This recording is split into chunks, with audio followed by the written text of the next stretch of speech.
شهادة أن لا إله إلا الله وأن محمد رسول الله.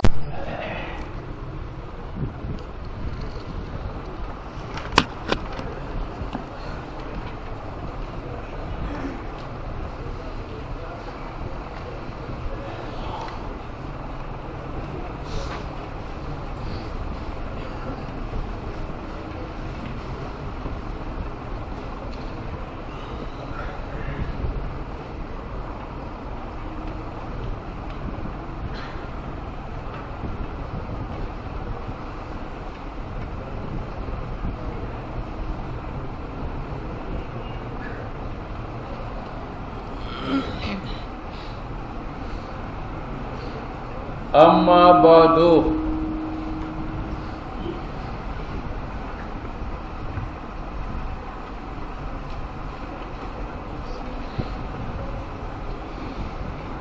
یہاں اما داخل ہے بادو کے اوپر.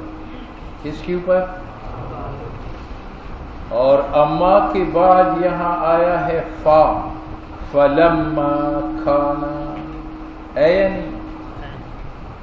اب یہاں ایک اعتراض یہ ہے کہ اما حرف شرط ہے، اما حرف اور حرف شرط جزا کو معلق کرتا ہے شرط کے ساتھ، اور تعلیق آتی ہے زمانہ میں. اس میں جس وقت آپ آئیں گے میں آپ کے اکرام کروں گا، تو اکرام معلق ہوا آنے کے ساتھ زمانہ میں. تو اما آتا ہے شرط کے لیے، اور شرط آتی ہے تعلیق جزا بشرط کے لیے، اور تعلیق آتی ہے زمانہ میں. اور زمانہ ہے اسم میں، حرف میں یا فعل میں؟ فعل میں. تو نتیجہ دیتا ہے کہ اما داخل ہوگا کس کے اوپر؟ فعل پر. اور یہاں تو داخل ہے بادو پر، اور بادو تو اسم ہے، تو دخول اما کا بادو پر غلط ہے. اما زید فقتلته، اما زید تو اما حرف شرط ہے، اور حرف شرط کس کے لیے آتا ہے؟ تعلیق جزا بشرط کے لیے، یعنی جزا کو معلق کرتی ہے شرط کے ساتھ. اور تعلیق الجزا بشرط کس میں آتا ہے؟ فعل میں. اور فعل زمانہ میں، اور زمانہ کس میں آتا ہے؟ فعل میں. تو اما شرط کے لیے، اور شرط تعلیق کے لیے، اور تعلیق زمانہ میں، اور زمانہ فعل میں. تو اما کس کا عاشق ہوا؟ فعل پر. تو اس کا مذکور فعل ہونا چاہیے. یہ بادو کی اوپر کیوں داخل ہے؟ بات سمجھ. دوسرے اعتراض یہ ہے کہ فلما میں فا جزائیہ ہے، اور فا جزائیہ آتا ہے حرف شرط اور فعل شرط کے بعد. یہاں حرف شرط موجود ہے جو اما ہے، لیکن فعل شرط نہیں ہے. جو فعل شرط نہیں ہے تو فلما میں فا کیوں آیا ہے؟ کتنے اعتراض ہو؟ دو. تو مصنف پہلے اعتراض کا جواب دیتا کہ یار یہ جو بادو ہے نا، یہ تو ظرف ہے اور مبنی ہے اور منقطع عن الاضافہ، تو یہ اسم ہوا، اور اسم محل نہیں ہے دخول اما کا. تو اما اس پر کیوں داخل؟ تو مصنف کہتے ہیں کہ یہ اما اصل میں تھا مہما. اما اصل میں کیا تھا؟ مہما. ہم نے میم اول اور ہاں میں قلبی مکانی کیا تو ہم ما بنا. پھر ہارا الف بدل کر دن تو ام ما بنا. بعد ازان دو میم از یک جنس در یک جا بہم مدن اول رد ثانی ادغام کردن تو اما شد. تو یہ اما اصل میں اور مہما اسم ہے، مہما اسم ہے، اور یہ اما اس کا قائم مقام ہے. اب چاہیے کہ قائم مقام بھی اسم ہو، لیکن اما تو اسم بن نہیں سکتا، تو ہم نے کہا چلو اسم نہیں ہے، اسم کے ساتھ ٹچ ہو، تو بادو ہم نے لایا تاکہ وہ مہما کی اسمیت باطل نہ ہو جائے۔ تو اما اصل میں کیا تھا؟ مہما، قلبی مکانی شود درمیانی میم اول و ہا، ہم ما بنا بعد از آن حارا با حمزه بدل کردن، هم ما شد بعد از آن دو میم از یک جنس در یک جا با هم بدن، اول را در ثانی ادغام کردن، اما شد، تو اما قائم مقام مہما کا ہے اور مہما اسم تھا، تو چاہیے کہ اما بھی اسم ہو، لیکن یہ تو حرف ہے، لہذا ہم نے کہا کہ چلو اسم نہیں بن سکتا، اسم کے ساتھ یاری تو کرے، تو ہم نے بادو ٹچ کر لیا۔ اب دخول اما کا بادو پر صحیح ہوا یا غلط ہوا؟ ہاں صحیح۔ دوسرا سوال کہ جناب یہاں تو فا آیا ہے اور فا جزائیہ حرف شرط اور فعل شرط کے بعد آتا ہے، یہاں فعل شرط نہیں ہے، تو علامہ کہے گا فعل شرط محذوف ہے، مہما یکن من شیء فلما کانا، جب بھی کوئی چیز موجود ہوگی، اور علم بلاغت من اجل العلوم او ادق العلوم ہوگی، تو یہاں فعل محذوف ہے کون؟ یکن۔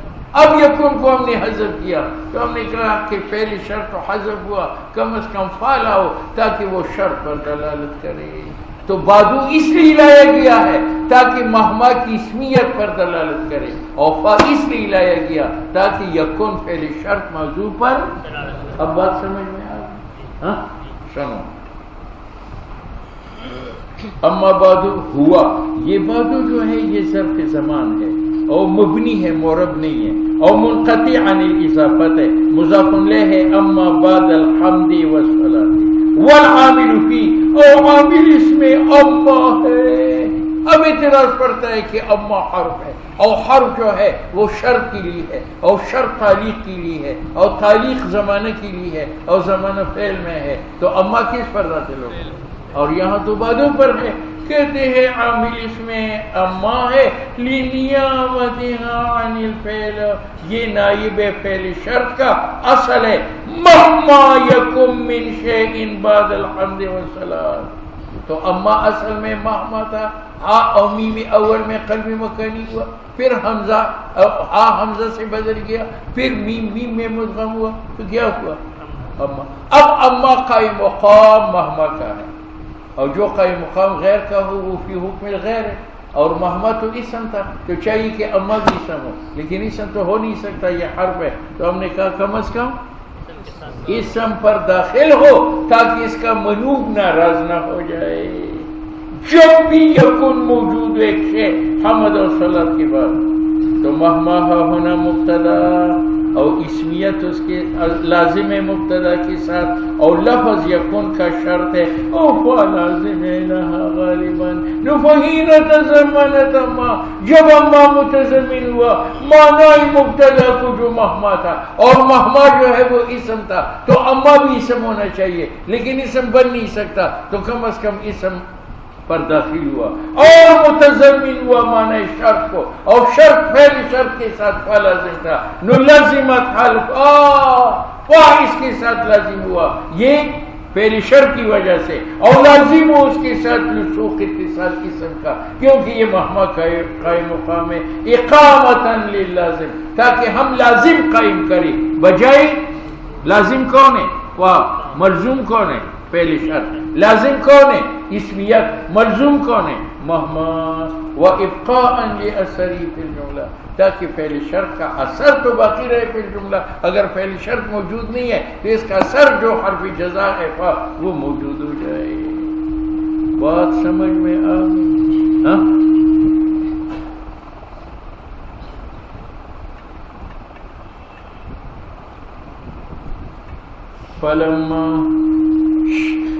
فلما کے اوپر ایک اعتراض ہے، وہ ذرا سنو، یہ پہلی بار ذہن میں آ گئی۔ لما پر ایک اعتراض ہے کہ لما حرف شرط ہے، اور حرف شرط تعلیق الجزا بالشرط کرتا ہے، اور تعلیق زمانہ مستقبل میں آتی اور زمانہ مستقبل فعل مضارع میں ہے، تو لما کس پر داخل ہوگا؟ اور یہاں ماضی پر داخل ہے، فلما کان علم البلاغہ، تو کانا تو فعل ماضی ہے. لما آتا ہے کہ جزا معلق کرے بشرط، اور جزا کی تعلیق بشرط کہاں ہوتی ہے؟ زمانہ مستقبل میں. اور زمانہ مستقبل فعل ماضی میں ہے یا فعل مضارع میں؟ تو لما فعل مضارع پر داخل ہوگا اور یہاں کان پر داخل ہے، فلما کان علم البلاغہ. مصنف جواب دیتا ہے کہ ایک لما حقیقی ہے، ایک لما مجازی ہے. لما حقیقی تو حرف شرط ہے، اور لما مجازی بمعنی اس کی ظرف ہے، اور جب لما بمعنی اس کی ہوا تو اس ماضی پر داخل ہوتا ہے، اس لیے لما یہاں ماضی پر داخل ہے. یہاں لما سے مراد شرطی مراد ہے کہ مضارع پر اس کے دخول واجب ہے، یا ظرفی مراد ہے جو بمعنی اس کے، اور لما بمعنی اس کی کس پر داخل ہوتا ہے؟ اس کان کذا ماضی پر داخل ہے. اس لیے کہتے ہوا لما ظرف بمعنی اس کی یستعمل استعمال الشرط ہے، تو بمعنی اس کے لیکن شرط کے معنی پر استعمال ہے. چونکہ یہ بمعنی اس کے ہیں، یلیہ فعل ماض لفظا و معنی، اب اس کے ساتھ یلی ہوگا وہ فعل جو لفظاً بھی ماضی ہو اور معنن بھی. ٹھیک ہے. کان علم البلاغہ، میں نے آپ کو تلخیص میں پڑھایا تھا کہ علم بلاغت سے مراد کون ہے؟ معنی. جب تھا علم معنی بیان و علم توابعها اور علم توابع بلاغت کا، اس سے مراد کون تھا؟ علم بدی. من اجل العلوم قدرا و ادقها سرا. ٹھیک ہے. یہ ماتن نے کیا بیان کرنا تھا؟ ترجیح فن. یہاں کتنے دعوے تھے؟ ایک یہ کہ علم بلاغت اور توابع من اجل العلوم، اور دوسرا کیا ہے؟ من ادق العلوم ہے. آگے جو دلائل بیان کرتا ہے لف نشر مرتب یا غیر مرتب؟ ہاں، پہلی دلیل کس کا ذکر کرے گا؟ ادق کے لیے. اذ بھی یہ متن ہے، اذ بھی یعرف دقائق العربیہ، اس علم کے ذریعہ معلوم کیے جاتے ہیں دلائل عربیت کی، نکات عربیت کی. اذ بھی یعرفو تلخیص یہ ہے. اب یہ بھی متعلق ہے یعرفو کے ساتھ، اور یعرفو مقدم ہے اور بھی جاری مجرور مقدم ہے، اور تقدیم مفید للحصر ہے. تو اس کا معنی ہوا اذ بھی خاص علم بلاغت کے ساتھ، نہ کسی اور علم کے ساتھ. یعرف دقائق العربیہ، تو یہ حصر کا معنی کہاں سے نکالتا ہے؟ جاری مجرور کی تقدیم سے، کہ بھی جاری مجرور متعلق ہے یعرفو کے ساتھ، اور جاری مجرور مؤخر ہوتا ہے، اور یہاں مقدم ہوا ہے، اور تقدیم ما حق و تاخیر مفید للحصر ہے. تو اس کا معنی یہ ہے کہ خاص علم بلاغت کے ساتھ دقائق عربی کے معلوم ہوتے ہیں، نہ کسی اور علم کے ساتھ. السلام علیکم. ہاں جی، ہلو. ہاں ہاں آہو خبریں کہو گے نا. چلیے ہلو جی. علم البلاغت و توابع، خاص علم بلاغت و توابع سے، لا بغیرہ من العلوم، نہ باقی علوم سے، جیسے علم لغت، علم نحو، علم صرف. تو اس علم بلاغت سے یعرف معلوم ہوتے ہیں دقائق عربیہ کے و اسرارها. حاصل دلیل کا کیا ہے کہ یہ علم ادق العلوم ہے، کیونکہ اس کا معلوم ادق العلوم ہے، اور علم معلوم کے ساتھ متحد ہے. تو جب معلوم ادق المعلومات ہے تو یہ علم فیکون من ادق العلوم. یہ فیکون من ادق العلوم سے کیا معلوم ہوا کہ یہ دلیل دعوی اولا کے لیے ہے یا دعوی ثانی کے لیے؟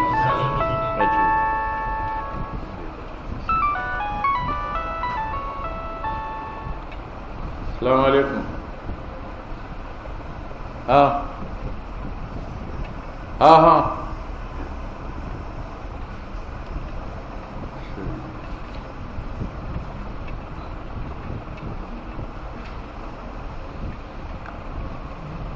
مسئلہ پوچھ رہا ہوں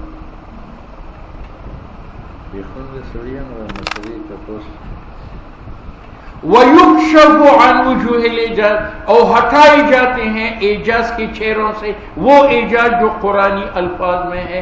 کیا ہٹائے جاتے ہیں؟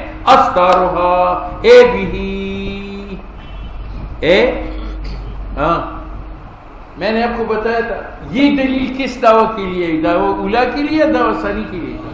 اولا.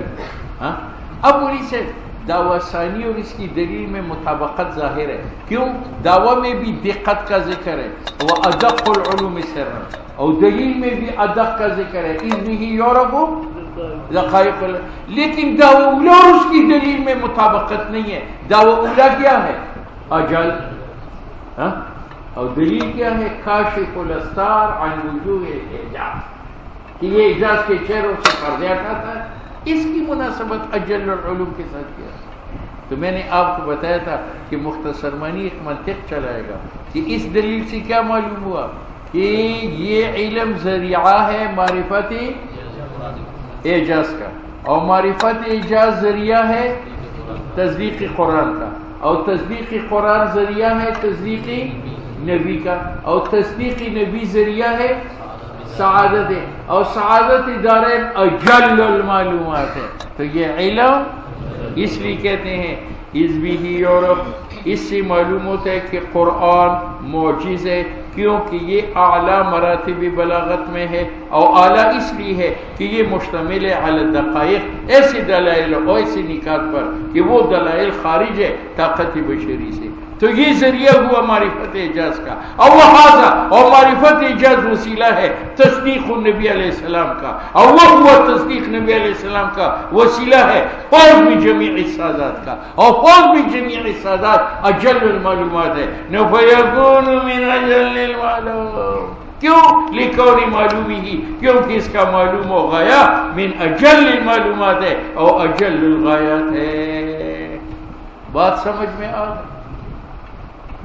آگے میں نے آپ کو تلخیص میں بتایا تھا کہ اس نے کہا عن وجوہ الاعجاز، تو اعجاز تو ایک صفت ہے قرآن میں مخلوق کو عاجز بنانے والی، اس کا چہرہ تو نہیں ہے. تو چہرہ کی وجوہ کی اضافت اعجاز کی طرف کیسا ہے؟ تو میں نے آپ کو بتایا کہ اعجاز کو باپردہ چہروں کی مشابہ کیا. اس تشبیہ فی الخلق کا معنی کیا ہے؟ استعارہ بال، ٹھیک ہے، اور ان وجوہ ان اشیاء تحت الاستار کے ساتھ لازم کیا تھا وجوہ. تو وجوہ جو لازم تھا صور حسنہ مشبہ بھی کے ساتھ، وہ اعجاز مشبہ کے لیے ثابت کی. تو یہ کون سا ہے؟ بالکل نہیں. اور حسین چہروں کے ساتھ پردہ لازم ہے یا مناسب ہے؟ مناسب ہے، ٹھیک ہے یا نہیں ہے؟ تو استار کا ثبوت استعارہ تر، تو وجوہ کی اعجاز کی مشابہت اشیاء تحت الاستار کے ساتھ استعارہ بالکنایہ. وجوہ جو لازم ہے مشبہ کے ساتھ ان کا اعجاز کے لیے اس بات کرنا یہ استعارہ تخیلیہ ہے. اور استار کا ثبوت استعارہ اس لیے کہتے ہیں وتشبیہ وجوہ الاعجاز، اور وجوہ اعجاز کی تشبیہ ان اشیاء کے ساتھ المحتجبہ جو پوشیدہ ہے تحت الاستار استعارہ بالکنایہ ہے. اس نے ایک اور متول کے خلاف ذکر کیا. اعجاز مشبہ ہے اور اشیاء تحت الاستار جو ہے یہ مشبہ بھی ہے. اس تشبیہ کا نام تو استعارہ بال، اور اشیاء مستورہ کے ساتھ سطر لازم ہے. اشیاء مستورہ کے ساتھ استار کیا ہے؟ لازم ہے. تو استار کا ذکر استعارہ تخیلیہ ہے. اس لیے کہتے ہیں وَإِثْبَاتُ الْأَسْتَارِ لَهَا تَخِيلِيَةٌ وَذِكْرُ الْوُجُوهِ ایہام. اور وجوہ جو یہاں ذکر ہے یہ ایہام ہے. ایہام آپ کو علم بدی میں آئے گا. ایہام اس کو کہتے ہیں کہ ایک لفظ ہو اس کے دو معنی ہو، ایک قریب اور ایک بعید. قریب چھوڑ کر تو وجوہ ایک لفظ ہے، اس کا ایک معنی قریب چہرہ اور ایک معنی بعید طرق. یہاں وجوہ سے معنی قریب ترک کیا گیا ہے، معنی بعید لیا گیا ہے. وہ کون ہے؟ طرق. یعنی یہ پردے ہٹاتے ہیں عن وجوہ الاعجاز، یعنی عن طرق الاعجاز، ان راستوں سے جس میں اعجاز موجود ہے. تو وجوہ یہ ایک لفظ ہے، اس کی دو معنی ہیں، ایک قریب چہرہ اور ایک بعید. وہ کیا ہے؟ طرق. اور قریب معنی چھوڑ دیا گیا اور بعید ارادہ کیا گیا. اس کا معنی کیا ہوا؟ ایہاں. اس لیے کہتے ہیں وَذِكْرُ الْوُجُوهِ ایہاں.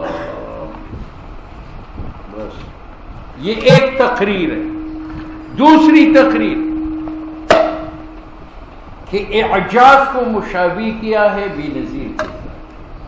اس تشبیہ کا نام ہے استعارہ بالکنایہ.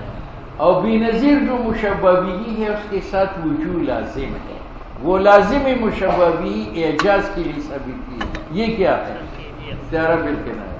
اور وجوہ حسن کے ساتھ استار لازم ہے یا مناسب ہے؟ مناسب ہے. تو استار کا ذکر استعارہ. دیکھو یہ وہ متول والی عبارت. یا تشبیہ اعجاز کا بھی صور الحسنہ استعارہ بالکنایہ ہے، اور اس بات وجوہ کا جو لازم ہے صور حسنہ کے ساتھ، اس کا اس بات لہو اعجاز کے لیے تخیلیہ ہے. اور ذکر استار کا یہ کیا ہے؟ ترشیح ہے. بات سمجھ میں آ گئی؟ اب مولی صاحب یہاں پر ایک اعتراض ہے کہ تم نے کہا وَبِهِ يُكْشَفُ الْأَسْتَارِ، کہ اس کے ذریعہ پردے ہٹائے جاتے ہیں عن وجوہ الاعجاز فی نظم تو قرآن کو اپنی نظم کہا، اور نظم شعر ہے، اور شعر کا اطلاق قرآن پر غلط ہے. وَمَا عَلَّمْنَاهُ الشِّعْرَ. ٹھیک ہے. تو مصنف کہتے ہیں کہ یار ایک لفظ ہے ایک نظم ہے. لفظ کہتے ہیں رمی کو، کس کو؟ پھینکنے کو. اور نظم کہتے ہیں موتیوں کو، ہیروں کو داغے میں پرونا. تو نظم بنسبت لفظ کی زیادہ ادب والا ہے.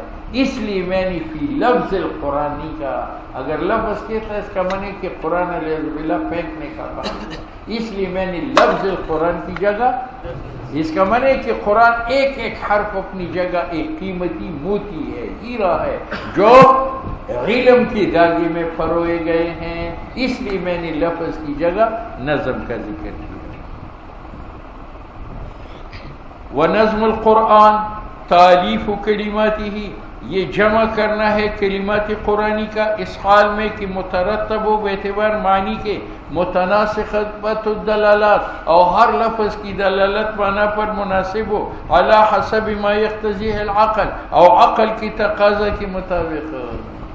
ٹھیک ہے. جس طرح ترتیب موتیوں میں ہوتی ہے. لا توالیہا، نظم پے در پہ الفاظ کا نام نہیں ہے. وزم میں باز الا بازن، کہ بعض کے ساتھ ٹچ ہو کیف متفقہ، کن میں مناسبت ہو یا نہ ہو. وَكَانَ الْقِسْمُ الثَّالِثُ. کل ذرا متن کھینچیں.